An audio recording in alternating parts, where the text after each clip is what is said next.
어떤 일이든지 시작할 때가 있습니다. 목사라고 하는 이 일도요, 설교자나 또는 목회자라고 하든 목사라고 하든 이 목사라는 일도 시작하는 때가 있죠. 목사 안수식으로부터 시작을 합니다. 저도 안수를 받고 목사가 되어서 지금까지 있고요. 제 기억으로 한 10번 정도 지금까지 목사 안수식이라고 하는 예식에 참여를 한 것 같아요. 그 중에 한 3번 정도는 이제 안수하는 사람으로서 참여도 했고요. 근데 이렇게 목사 안수식에 참여해서 여러 가지 그 안수식 때 일어나는 일들을 살펴보다 보니까 주된 공통점이 한 가지가 있습니다. 그게 뭐냐면 목사 안수를 받는 사람들 중에 아직까지 제 경험으로는 울지 않는 사람을 못 봤어요.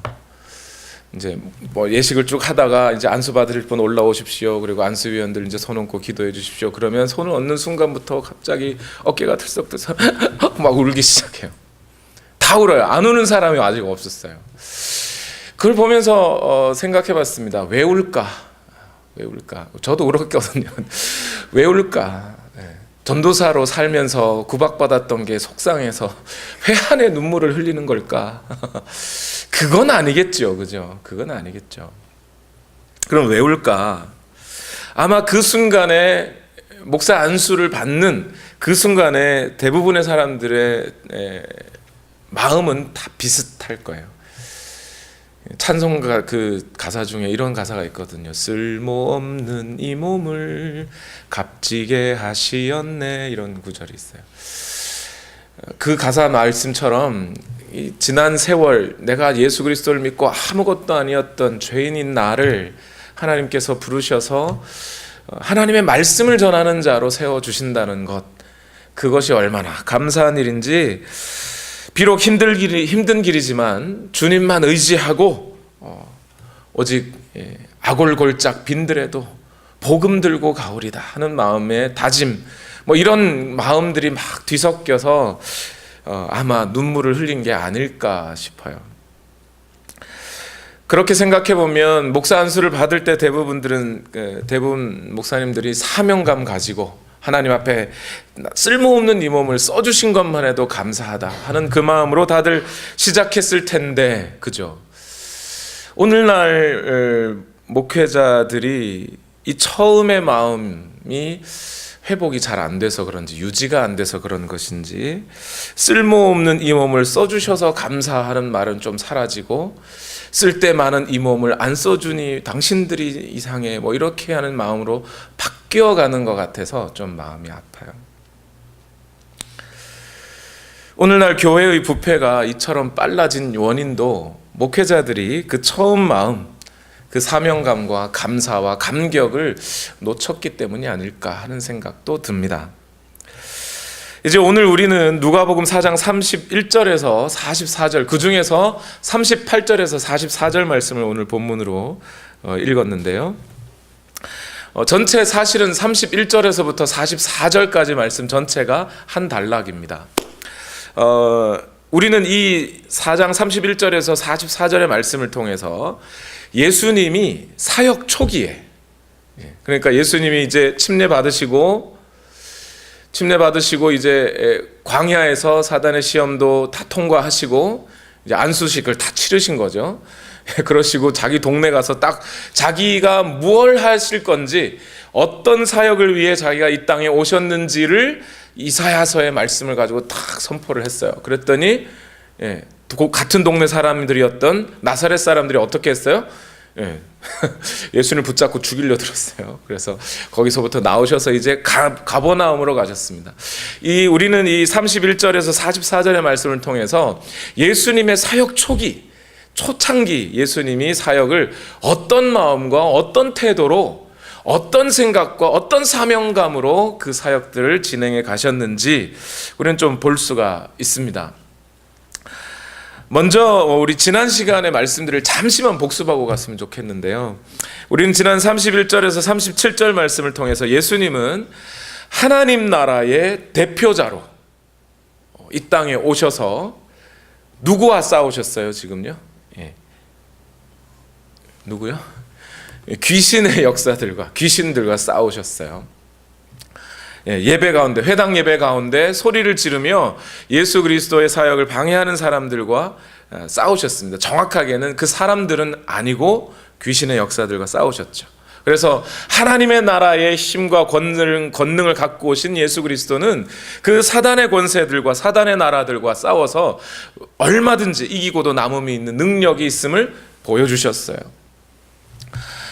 우리는 그 사실을 통해서 뭘 깨닫죠? 이제 나도 귀신 쫓을 수 있어 가 아니고, 그럼 너무 빨리 간 거예요. 그죠? 아직 거기까지 가면 안 돼요. 그건 한참 후에, 좀 나중에 나와야 되는 거고, 나도 귀신 쫓을 수 있어가 아니라 예수 그리스도의 그 변함없고 영원하시고 악한 사단의 권세들도 방해할 수 없는 그 능력 있는 예수 그리스도를 보고 우리는 뭘 깨달아요?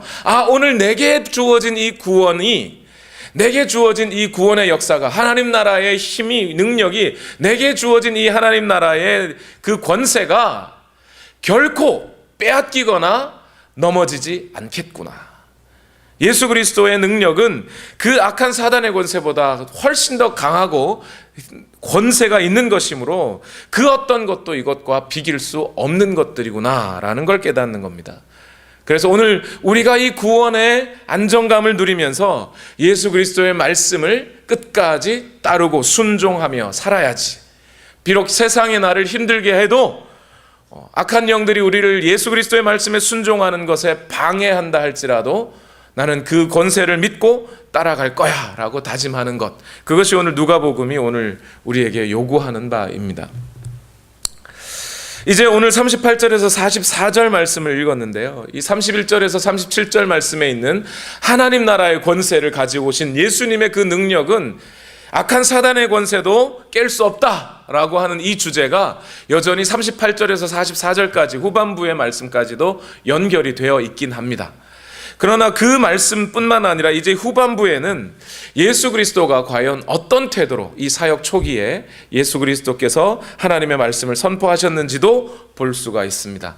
오늘 그 말씀을 같이 한번 나눠볼게요. 누가복음 4장 38절과 39절 함께 읽어보겠습니다. 시작. 예수께서 회당을 떠나서 시몬의 집으로 들어가셨다. 그런데 시몬의 장모가 심한 열병을 앓고 있어서 사람들이 그 여자를 두고 예수께 청하였다. 예수께서 그 여자에게 다가서서 굽어 보시고 열병을 꾸짖으셨다. 그러자 열병이 물러가고 그 여자는 곧 일어나서 그들에게 시중을 들었다. 아멘. 여러분, 이 두 구절을 어떻게 읽으셨는지 모르겠지만 저는 이 두 구절을 읽으면서 크게 놀라운 것 세 가지 하고 그것보다 더 놀라운 것 한 가지를 발견합니다. 첫 번째 놀라운 건 뭐냐면요, 38절 제일 앞구절에 있어요. 앞구절에 뭐라 그러냐면 예수께서 회당을 떠나 시몬의 집에 들어가셨다. 놀라운 사실이에요. 별로 안 놀라시죠? 예. 여러분, 사실 이 회당을 떠나서 시몬의 집에 들어가셨다라고 하는 이 사실이 왜 놀라운 일이냐면요, 여러분, 이 날이 언제예요? 안식일이에요. 사사로운 오락을 금하거나 사사로운 만남과 대화를 금하는 날이에요. 근데 예수님이 안식일 날 회당 예배 중에 큰 사건을 벌려놓고는 나와서 어떤 시몬이라는 사람의 집에 들어갔다는 겁니다. 그 자체로도 이미 놀라운 일이에요, 이 사실은요.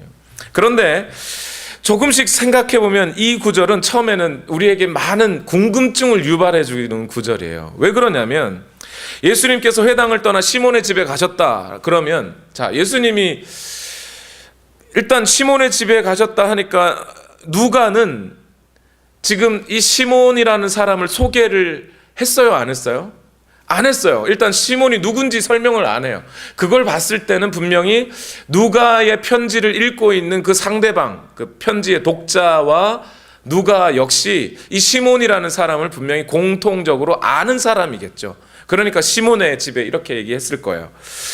그런데 이 시몬과 예수님은 서로 잘 아는 사이일까요? 지금 시몬이라는 사람의 이름이 처음 등장해요. 예수님하고 무슨 사이였는지 모르겠죠. 그리고 이때가 시몬, 그러면 이 사람 베드로를 말합니다. 베드로. 근데 베드로가 지금 제자로 부름을 받고 난 다음에 이 사건이 있는 거예요? 아니면 제자로 부르기 전에 이 사건이 있는 거예요? 예, 아직은 전이에요. 그죠? 누가복음을 읽었을 때는. 근데 다른 복음서를 읽어오면 후반부에 기록이 돼 있어요. 그것도 좀 이상해요. 그리고 예수님이 시몬의 집에 가실 때 시몬의 장모가 아프다는 걸 알고 가셨어요? 아니면 가보니까 아팠던 거예요? 몰라요. 이 문장으로는 잘 모르겠어요. 그럼 시몬이 장모가 있다는 얘기는 시몬이 결혼했다는 얘기잖아요. 그죠? 베드로가. 그죠?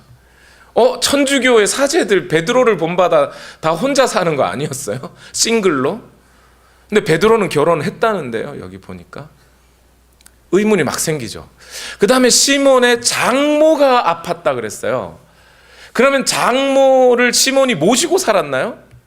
아니면 시몬의 장모가 여기 놀러 오셨다가 아프신 건가요? 그것도 잘 모르겠어요.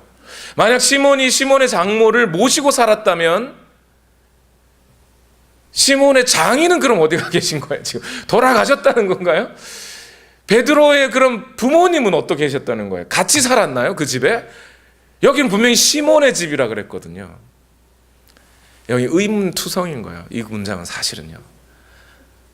누가는 이 부분에 대해서 정확하게 말해주지를 않습니다. 그냥 누가는 다 제하고 거기에 대한 어떤 의문점들 이런 거 다 제하고 딱 그 말만 하고 있어요. 예수님이 회당을 나와 시몬의 집에 가셨다. 이렇게 얘기해요. 누가가 분명히 얘기하고 있는 것은 예수님은 공적인 자리, 회당이라고 하는 곳에서 여러 사람이 보는 가운데에서 귀신을 물리쳐내는 그런 사역들도 하셨지만 그것으로 끝나고 집으로 돌아가신 게 아니라 시몬이라고 하는 개인의 집으로 가셨다는 거예요. 예수님의 관심은, 예수님의 사역은 공적인 자리에서만 이루어지는 것이 아니라 개인의 집에서도 이루어지는 것이라는 거죠. 예수님의 관심은 공적인 영역에만 있는 것이 아니라 하나님의 백성이 될 각자 한 사람 한 사람 모두에게 예수님의 관심은 여전히 있었다는 거예요. 그 얘기를 지금 누가가 하고 싶은 거예요. 하나님 나라와 그 권세와 그 능력은 여러 사람들이 보는 앞에서도 임해야 되겠지만 각자 한 사람 한 사람 개인의 삶과 그 마음의 영역에까지도 하나님의 나라는 임해야 한다는 거예요. 왜 그럴까요? 어쩌면 거기가 최종 목적지일지 몰라요. 하나님께서 천지를 창조하시고 인간들이 계속해서 죄를 짓는 모습을 보시면서 하나님이 뭘 보셔요? 그들의 마음과 생각이 항상 악할 뿐임을 보심으로 그 마음에 하나님 두기를 싫어하며 그때부터 주의 성령이 사람들의 마음에 임하지 않기 시작하였더라. 그게 창세기 기록이에요. 그러나 이제 예수 그리스도께서 하나님의 나라와 그 통치를 이 땅에 끌고 오시는 그 순간 하나님의 그 나라가 임해야 할 최종 목적지는 어디겠어요? 그러니까 사람들의 마음에 있는 거예요.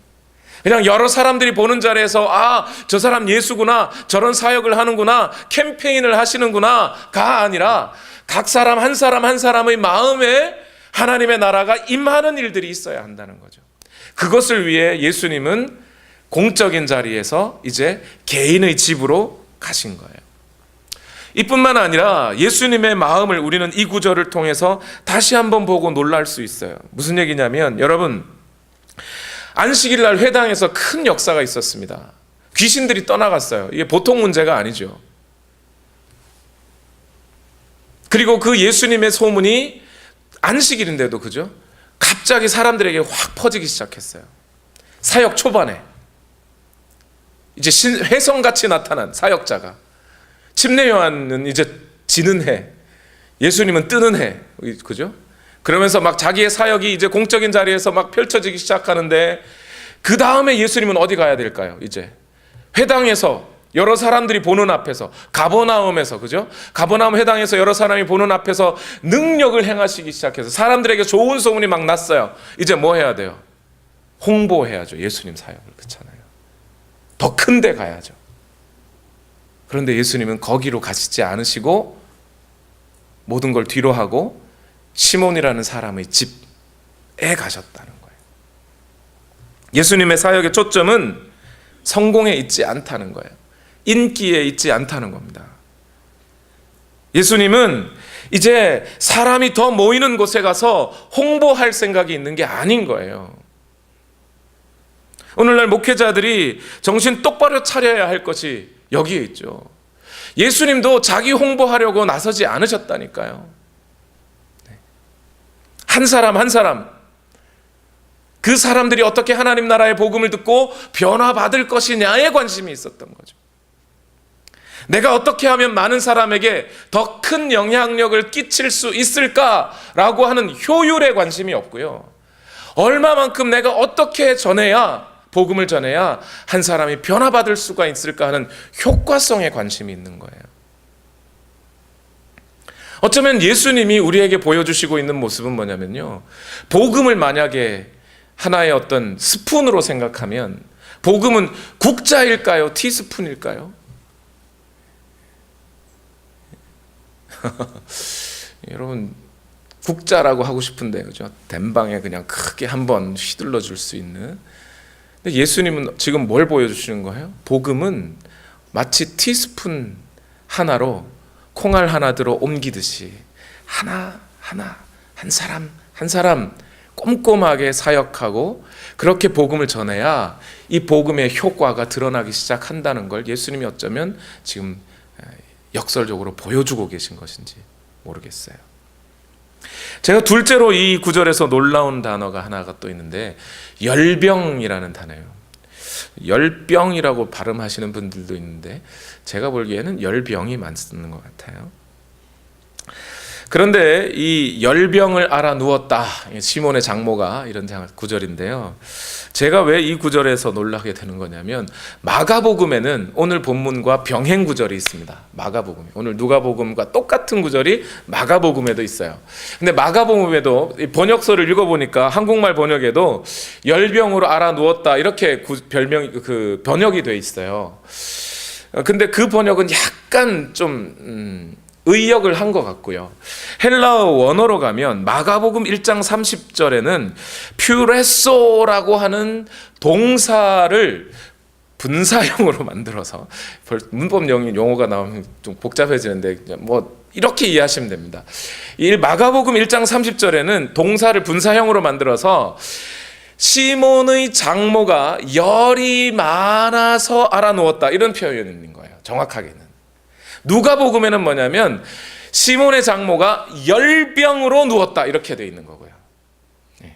차이가 있어요. 마가복음과 누가복음의 차이는요. 신학자들의 얘기에 따르면 누가가 마가복음을 보고 베끼긴 했는데, 베꼈다는 표현은 플레이저리즘 했다는 게 아니고 보고 쓴 것이긴 한데, 그런데 여기서 누가가 일부러 바꿨다라고 생각을 하는 거예요. 열이 많아서 열이 펄펄 끓어서 알아누웠다가 아니고 그것을 열병이라고 정확한 명사형으로 바꿔버렸어요, 누가가. 왜 그럴까요? 왜 그래서 바꿔놨을까요? 여기에 이유가 있습니다. 데이빗 갈란드라고 하는 신학자는 이 구절을 주석하면서 레위기 26장 16절과 신명기 28장 22절을 읽어보라고 얘기해요. 읽어보겠습니다. 레위기 26장 16절 말씀인데 다 같이 읽겠습니다. 시작. 나는 너희에게 다음과 같이 보복하겠다. 갑작스런 재앙 곧 폐병과 열병을 너희에게 보내서 너희의 눈을 어둡게 하고 기운이 쏙 빠지게 하겠다. 너희가 씨를 뿌려도 너희의 원수들이 와서 먹어버릴 것이다. 신명기 28장 22절이요. 시작. 주님께서는 폐병과 열병과 염증과 무더위와 한발과 열풍과 썩는 재앙을 내려서 당신들이 망할 때까지 치실 것입니다. 아멘. 지금 뭐라 그러는 거죠? 레위기와 신명기의 말씀은 뭐예요? 열병 같은 이런 병들을 하나님이 어떻게 하신다는 거죠? 재앙으로 가지고 치신다는 거예요. 하나님의 말씀을 거역하고 반역하는 자들을 향하여 이 병을 내려서 하나님이 그들을 치시고 징벌하시겠다는 거죠. 지금 제 얘기는 이 모든 그 열이 펄펄 끓어서 나는 이제 열병 같은 거는 다 하나님의 재앙이다, 이런 얘기를 하는 게 아니고, 하나님이 재앙을 내리실 때 이러한 병들을 사용하셨다는 겁니다. 누가는 여기서 지금 시몬의 장모 역시 하나님의 징벌과 재앙으로 말미암아 열병이 생겼다고 얘기하는 것은 아니에요. 정확하게 말하면 뭐냐면, 지금 열병이라고 하는 단어를 명사로 쓰면서 뭐라 그러냐면 열병을 앓고 있었다 이러죠. 여기서 앓고 있다라고 하는 수네코라고 하는 단어는요, 누가복음 22장 63절에 가서 보면 똑같은 단어가 어떤 뜻으로 쓰이냐면 예수님을 잡아 가두다, 감옥에 가두다라는 의미로 쓰여 있어요. 다시요. 그러면 뭔 말이 되는 거죠? 이제 시몬의 장모는 이 열병에 가두어진 존재라는 거예요. 지금 뭔가 그 병을 가져오는 또 다른 어떤 세력에 의하여 그 병을 얻어 단순한 열병이 아니라 사탄의 세력이 이 시몬의 장모를 열병으로 붙잡고 있고, 이 병은 마치 수갑과 같은 것이라는 거예요. 그래서 유대인들도 다 그렇게 생각을 했던 것 같습니다. 유대인들은 이 열병의 온도가 높으면 높을수록 그 병을 치료하기 위해서는 치료하는 사람의 내공이 더 높아야 한다, 뭐 이런 생각도 갖고 있었대요. 결국 이 병은 뭘 얘기하는 거예요? 이제 예수 그리스도께서 오셔서 그 병이라고 하는 압제에 사단이 놓아서 가둬버린 그런 수갑과 올무 같은 병에 시달리는 사람을 해방시킬 것이라는 그 예수 그리스도의 능력을 보여줄 중요한 재료로서 작용하게 된다는 거예요. 열병이라는 것이요. 그래서 지금 누가는 이 열병이라는 단어를 명사로 쓰고 있어요. 세 번째 제가 놀라운 것이 하나 있어요. 또 하나 있는데 그건 뭐냐면, 시몬의 장모가 이제 병이 나았습니다. 예수님이 이미 머리맡에 서셔서 이제 꾸짖어서 떠나가라 해가지고 병이 떠나갔어요. 그 다음에 된 일이 뭐예요? 시몬의 장모가 곧 일어나서 그들을 시중들더라, 이렇게 얘기해요. 여러분, 이 말도 신기하지 않으세요? 저만 신기한 것 같아요. 이제 여러분, 목사님 뭐 그렇게 뻔한 이야기를 뭐 이렇게 생각하시는 것 같아요. 저는 신기해요. 왜 그러냐면, 여러분, 열병을 앓던 여인이 병이 나았어요. 그죠? 그러면 여기서 누가복음의 기록은 뭐라고 해야 될까요? 그녀가 병이 나았다, 완쾌되었다, 또는 회복되었다, 이런 단어 써야 되잖아요. 그 당시에도 그런 단어들이 있었으니까. 그런데 그런 단어를 쓰지 않고 곧장 뭐라고 써요? 일어나 시중들더라, 이렇게. 물론 일어나 시중들었다는 이 말이 분명히 완쾌되고 나았다는 이야기일 겁니다. 그런데 분명히 지금 누가가 우리에게 굳이 이 단어들을 써주는 이유는 뭐냐면, 예수님이 해방시켜 주시는 그 은혜와 능력은 단순히 이제 새 장을 벗어난 새처럼 내 맘대로 펄펄 날아다니면서 해방되었네 나 이제 내 맘대로 살리라 하고 다니는 게 아니라, 진정한 예수 그리스도께서 해방시켜 주는 해방은 더 높은 인격으로의 도약이라는 거예요. 더 겸손하고 더 감사한 삶으로의 나아감이 진정한 해방이라는 거예요. 내 마음대로 사는 게 해방이 아니라. 놀랍지 않으세요, 여러분? 장모예요. 베드로의 장모예요. 예수님보다 나이 많으신 분이에요. 아들뻘 되는 예수님과 그 다른 사람들을 시중들었다잖아요. 여러분, 병이 들면 말이죠, 제가 예전에 찬양사역을 열심히 할 때 이렇게 부흥회 같은 데 오시면 이렇게 병이 잔뜩 들으셔서 오시는 분들이 있어요. 어떤 분들은 병이 금세 나아서 가시는 분들이 있고요. 어떤 분들은 집회가 끝날 때까지 병이 안 나으시는 분들도 있어요. 이건 저는 뭐 모든 분들에게 통일된 어떤 이 원칙으로 작용한다는 뜻은 아니에요. 근데 제가 본 바대로는 그분들이 처음에 예배당에 찾아오실 때부터 마음의 태도가 달라요. 낫고 가시는 분들은요, 이미 그 마음이 다 계속 열려 있어요. 나은 다음에도요, 그 집회에 올 수 있도록 도와주신 분들, 그리고 다른 그 말씀을 전해주신 분들, 그런 분들께 돌아가면서 늘 인사하고 감사하고 그렇게 하고 가셔요. 근데 반대로요, 안 낫고 힘들게 가시는 분들이 있잖아요. 오실 때부터 얼굴에 짜증이 가득 차 있어요. 움직이기 어려워서 뒤에서 밀어주시는 아드님이나 따님들이 있을 수 있고 교회 집사님들이 도와주실 수도 있는데, 그분들한테 늘 반말로 야단치듯이 이야기해요. 내가 최고로 아프다는 거죠.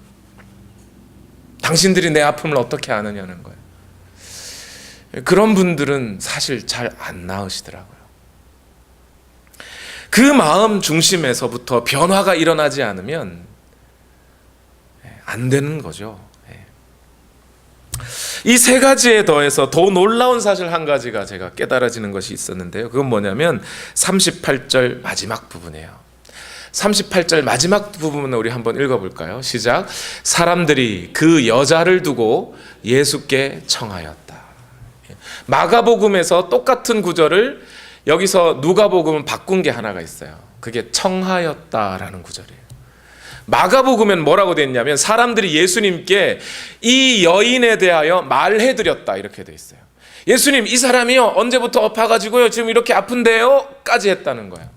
근데 누가는 뭐라고 전달해 주냐면 사람들이 이 여자에 관하여, 여자를 두고 예수께 청했다는 거예요. 이 사람들이 누굴까요? 모르겠어요. 만약 이 사람이 시몬이었다면 예수님은 분명히 누가는 여기다 시몬이 이렇게 적어줬을 거예요. 근데 시몬은 아닌 것 같아요. 누군지는 몰라요. 알 수가 없어요. 안 밝혀주니까요. 누가도 몰랐던 것 같아요. 그러니까 그냥 사람들이라고 했죠.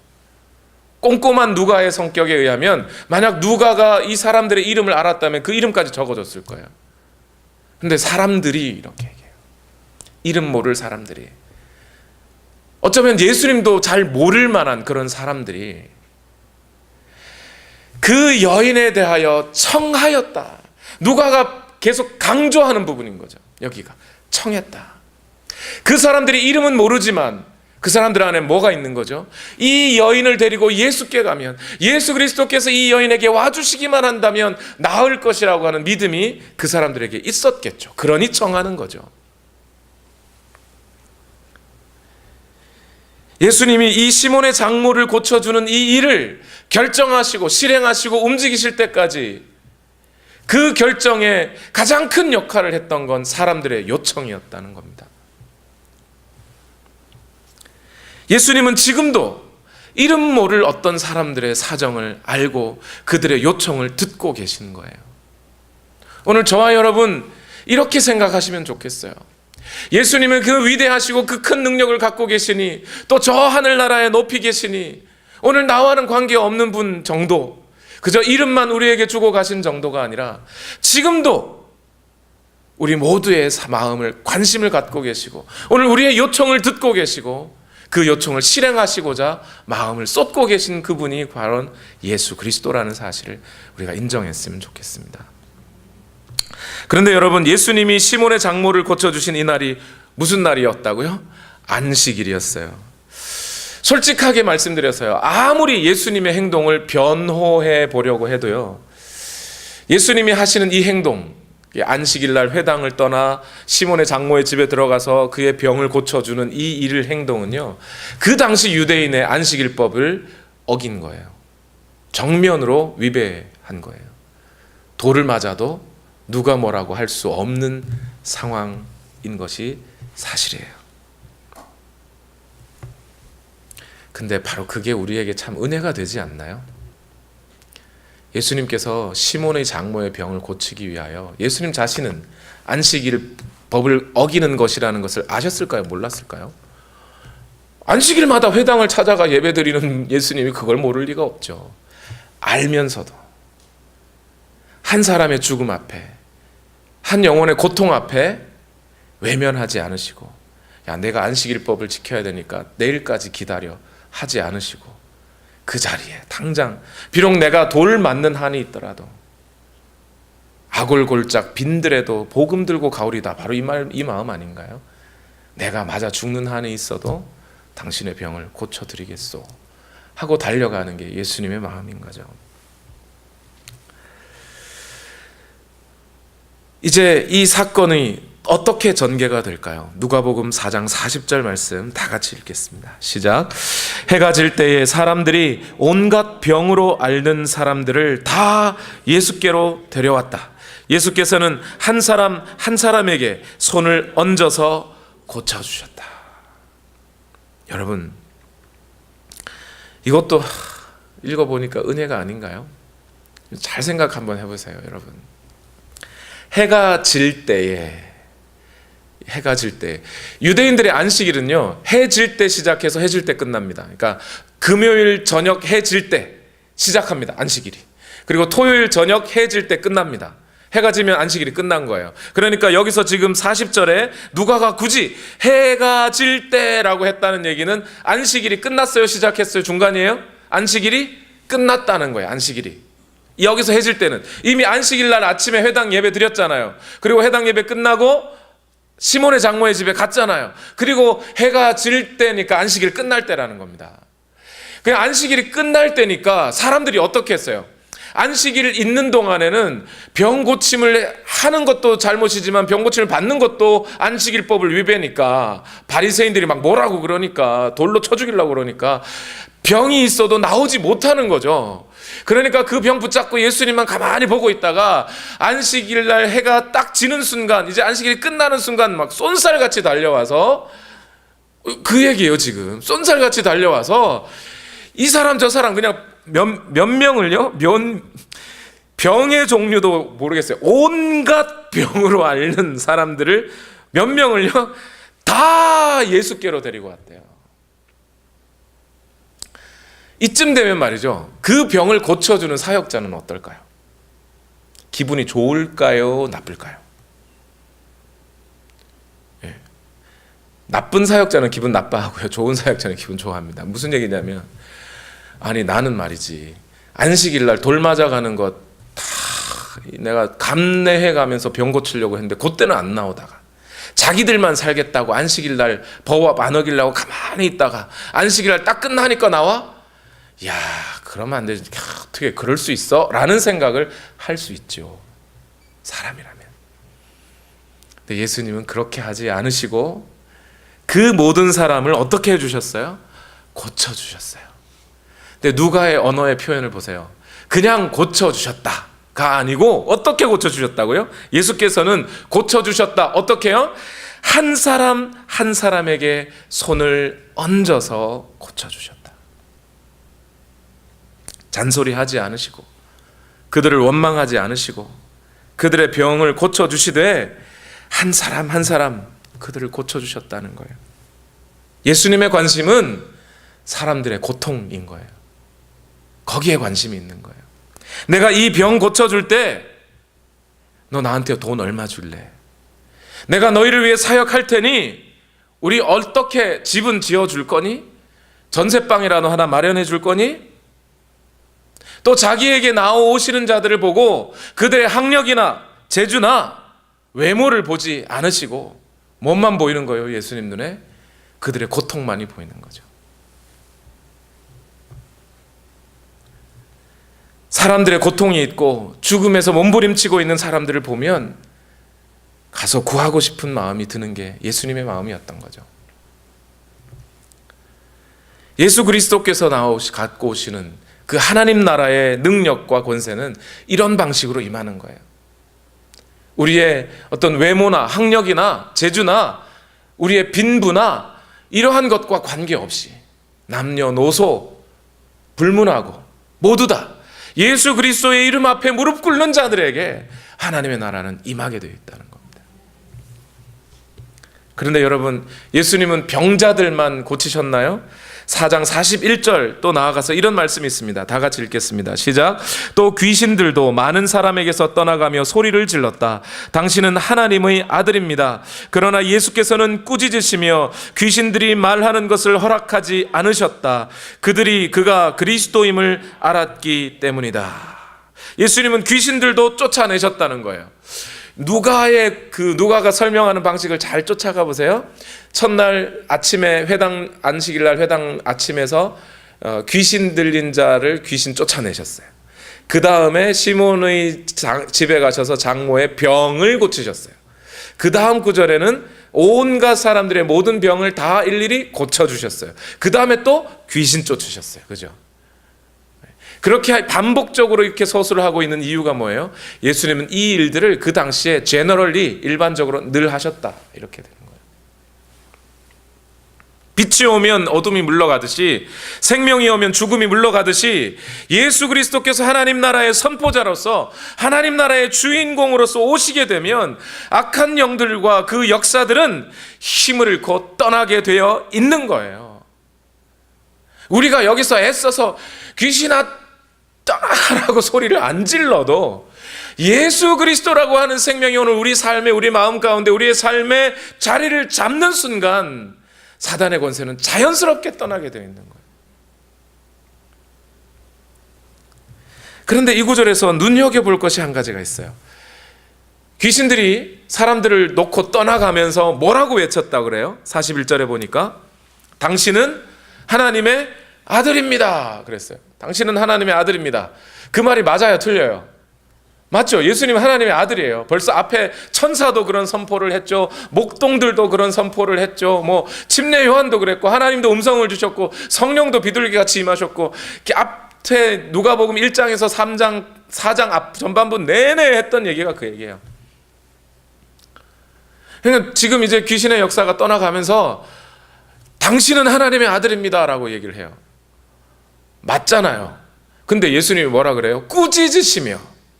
예수님 계속 꾸짖고 계세요. 그죠?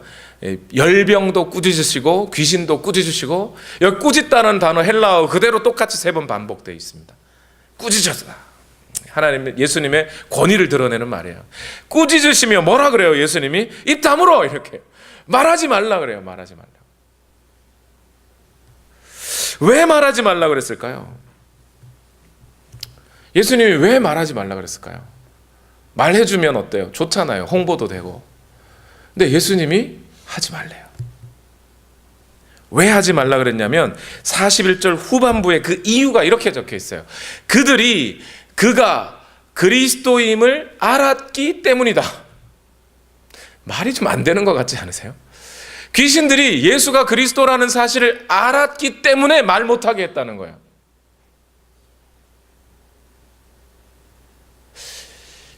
여러분, 여기서 하나의 주제가, 이어지는 주제가 하나가 있어요. 여러분, 지금 사단과 그 귀신의 역사는 예수가 하나님의 아들이요 그리스도라는 사실을 자꾸 드러내려고 하고 있고, 예수님은 그걸 감추려고 하고 있어요.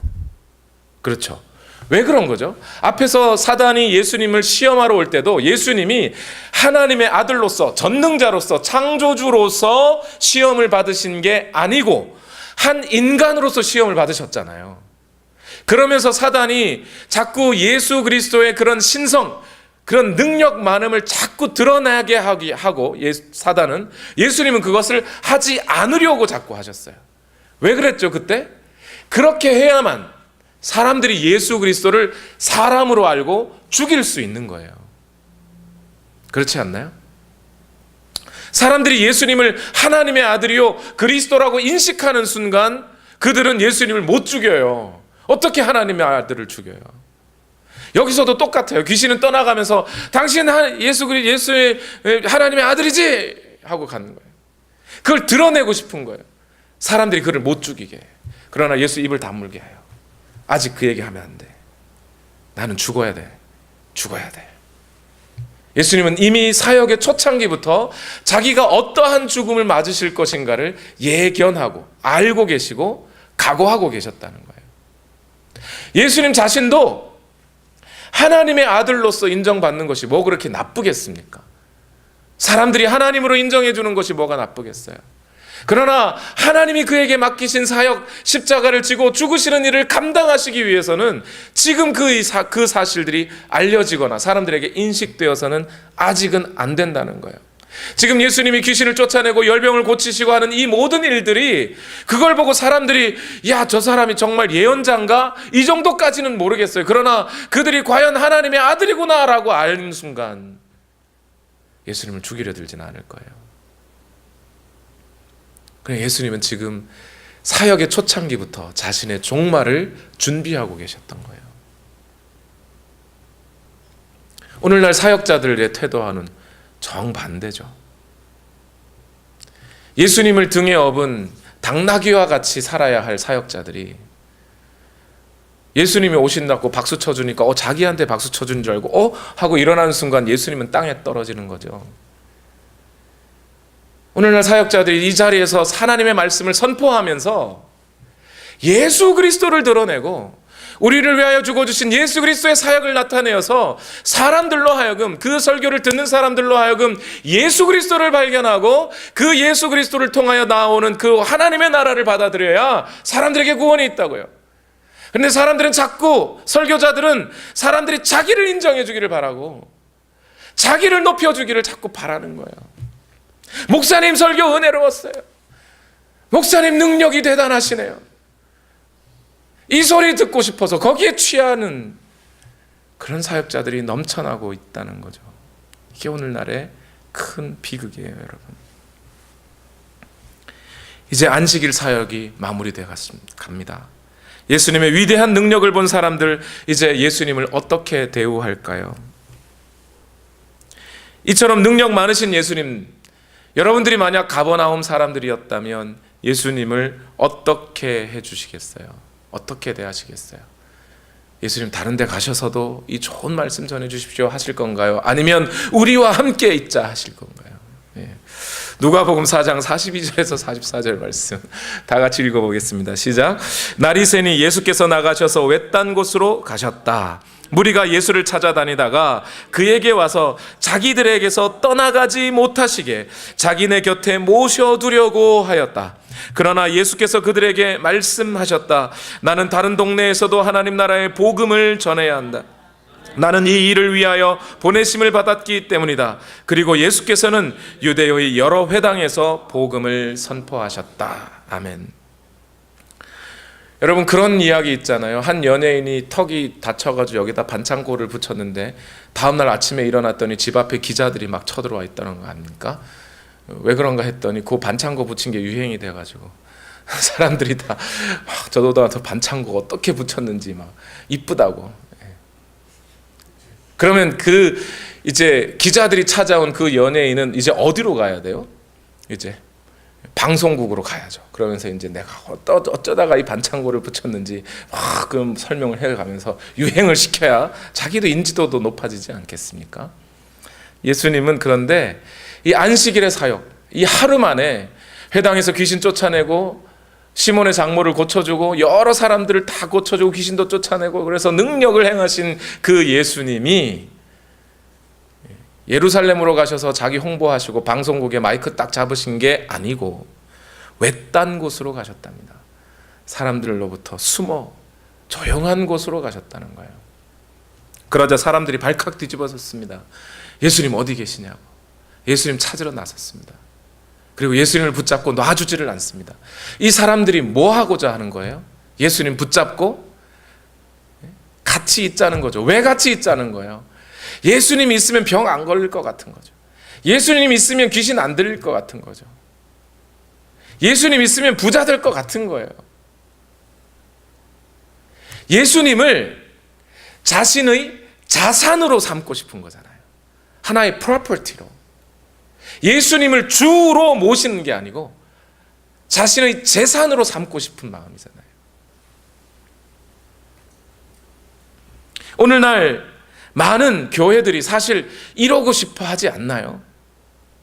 예수님의 말씀이 오늘 우리 교회 안에서 펑펑 쏟아지고 예수님의 능력이 오늘 우리 교회 안에서 나타나서 많은 사람들이 모여가지고 오늘 우리 교회 안에 그러한 능력들이 나타나고 신비한 일들이 일어남으로 말미암아 이 세상에서 한번 제대로 큰 교회 한번 만들어 봐야지 이러고 있지 않느냐 이 말이에요. 그리고 그런 능력을 가져와 주는 목사들을 붙잡고 가지 마옵소서. 어디 딴 데 가지 마시고 우리와 함께.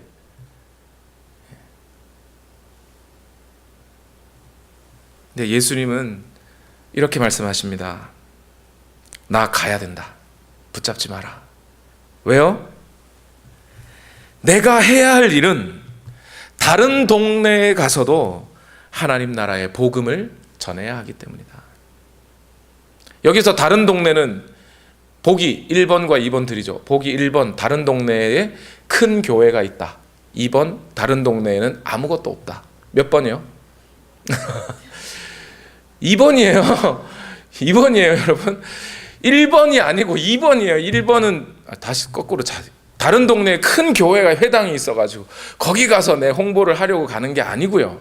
아무도 없는, 하나님 나라의 복음을 여지껏 들어보지 않은 자들에게 또 가서 하나님 나라의 복음을 전해야 한다. 그것이 내 일이다. 예수님이 선포하는 거죠. 예수님은 분명히 사역을 시작하면서 자기가 어떤 일들을 할지 분명히 말씀하셨어요. 이사야서 61장의 말씀을 인용하면서 누가복음 4장 18절 말씀 다 같이 한번 읽어보겠습니다. 시작.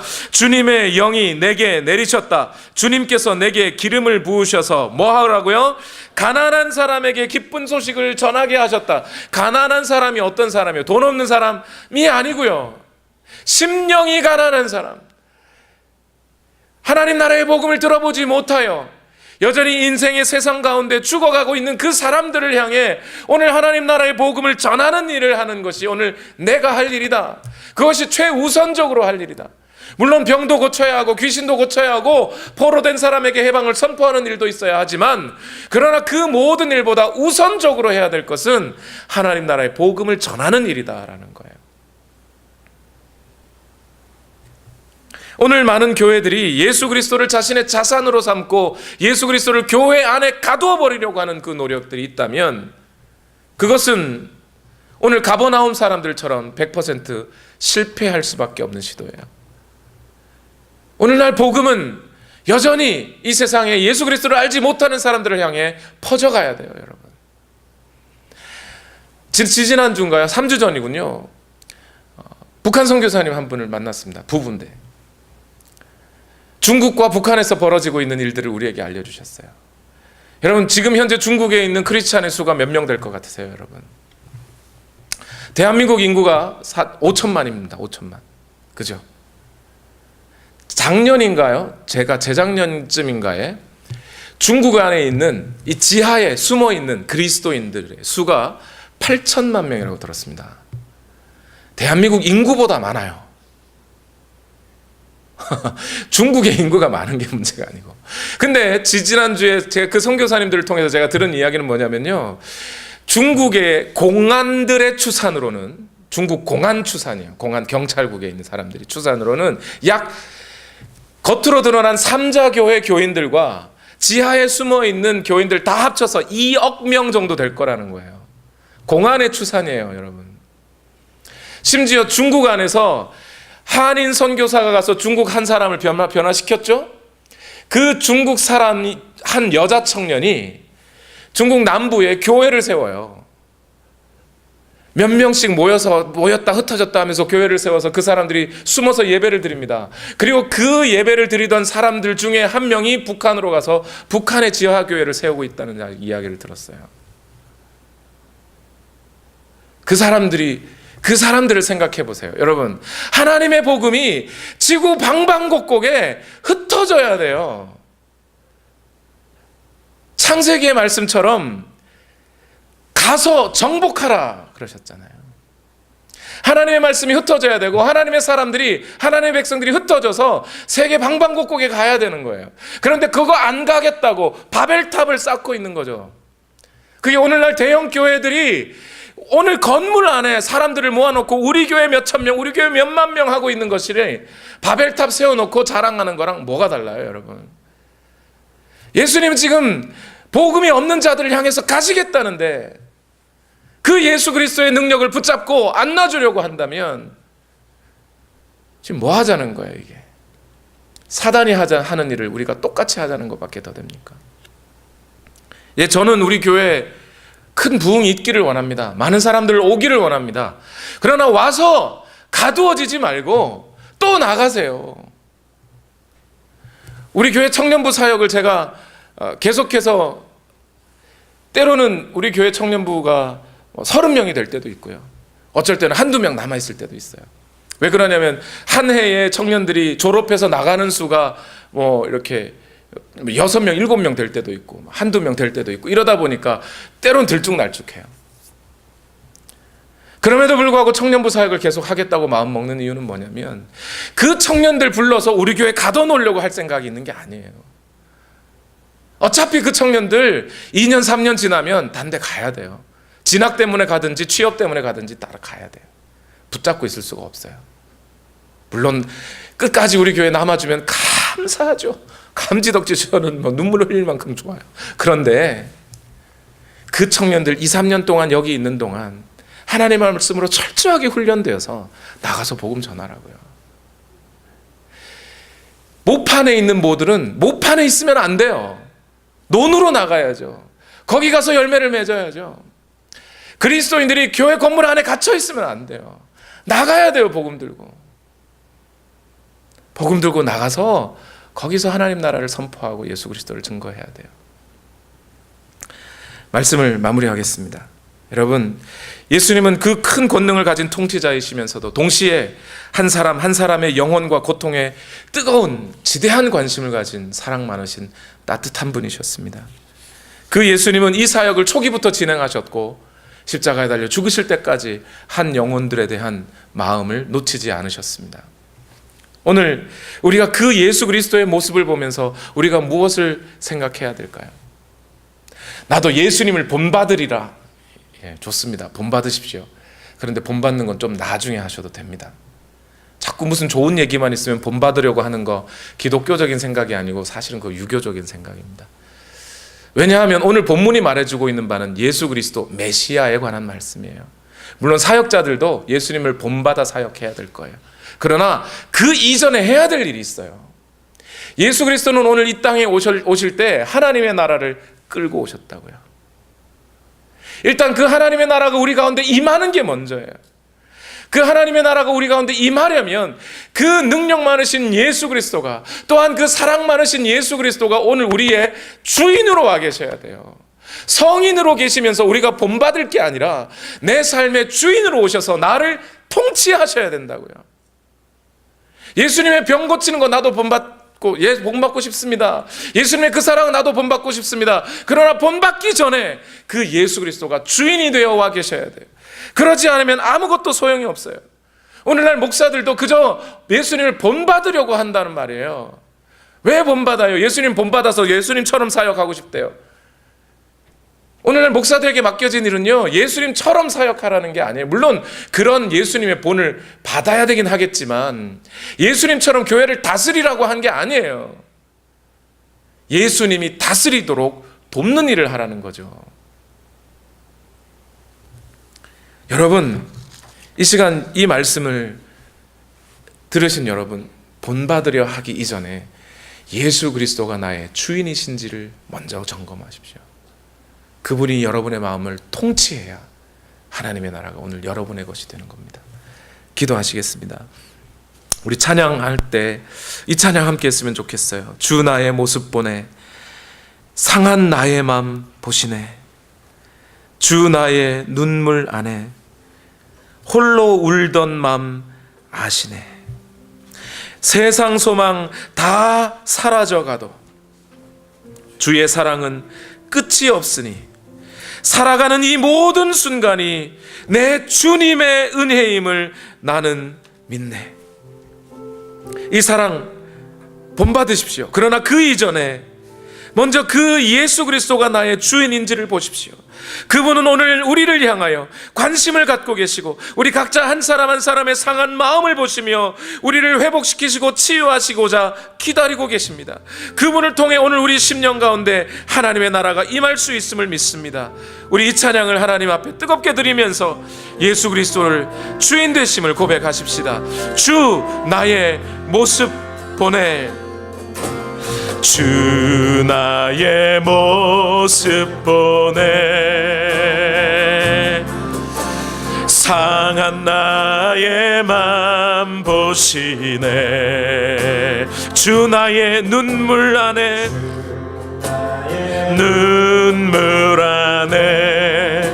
홀로 울던 맘 아시네. 주 사랑 내게 있네, 주 사랑 내게 있네. 그 사랑이 날 채우네. 그 사랑이 날 채우네. 주 은혜 내게 있네. 주 은혜 내게 있네. 그 은혜로 날 채우네.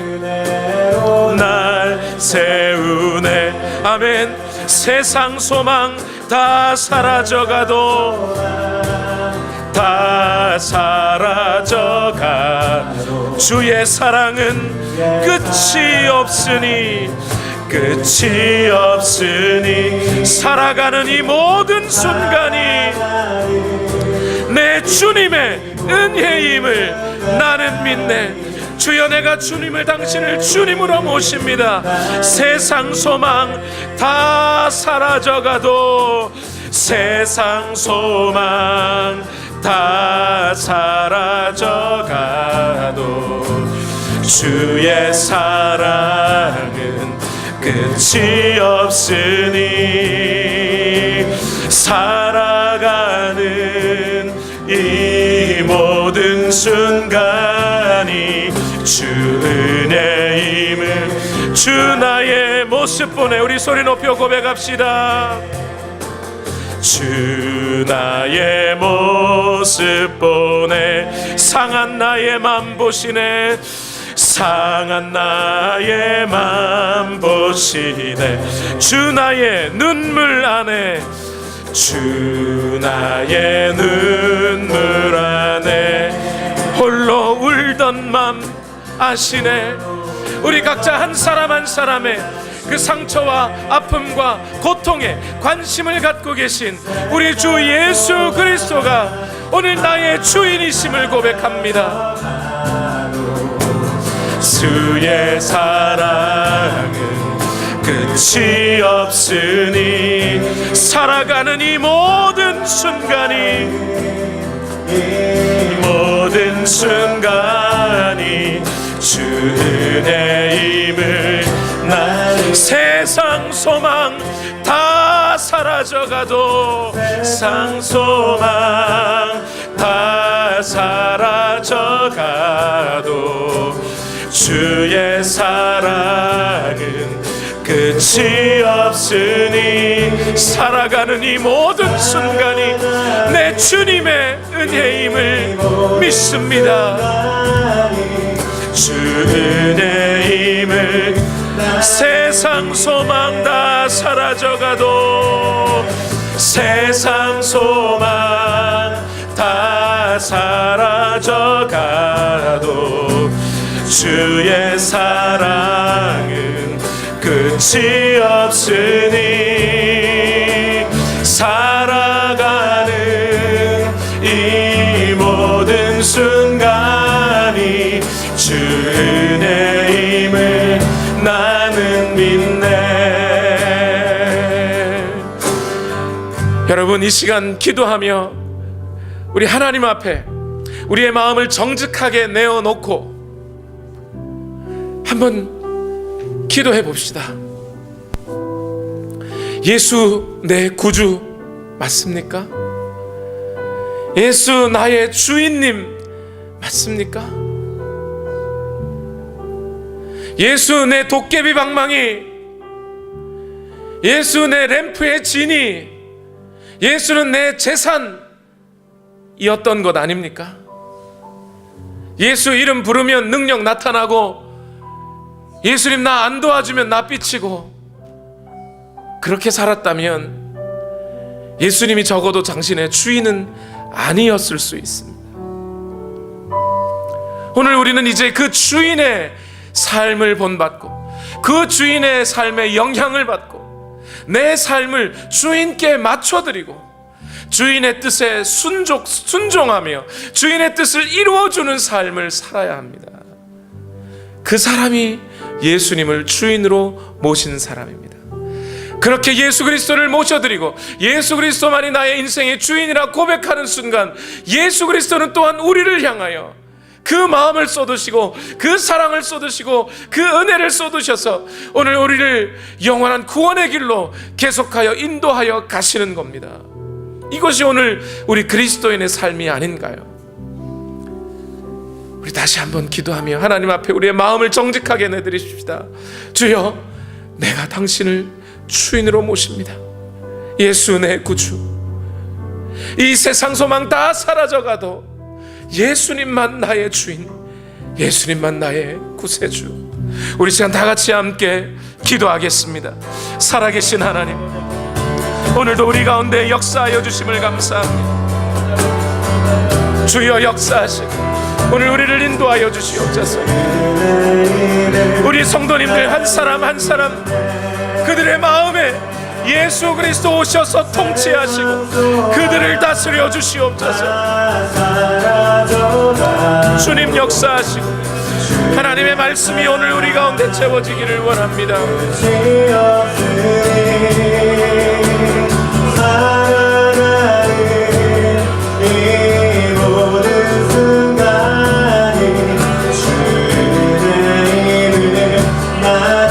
주여, 주여 우리를 붙들어 주시옵소서. 주여 인도하여 주시옵소서. 예수님만 나의 주인, 예수님만 나의 소망, 예수만 나의 능력, 예수님만 나의 권세, 예수님만 내 삶의 주인이심을 고백합니다.